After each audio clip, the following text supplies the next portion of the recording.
E aquel priorizarse, hoxe, tamén o ves, que o ves nos reels, como se sostén na dependencia.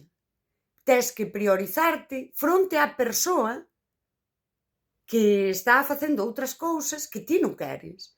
E poñer límites fronte á persoa que os quere transgredir.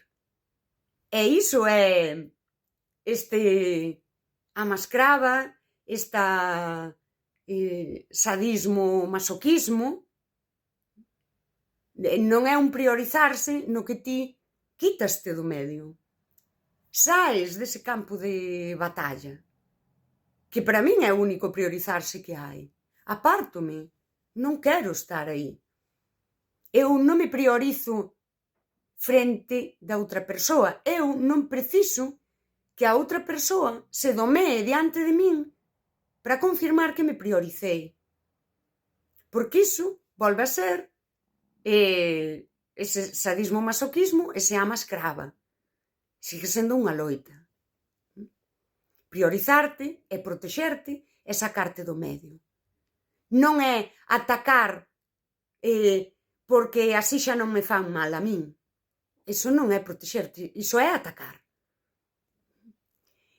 Non é racionalizar e xustificar as túas malas accións. Porque esa banalidade do mal podémola ver nos vínculos pequerrechos, cando eu actúo así porque eu son así, como se eu son así fose un argumento.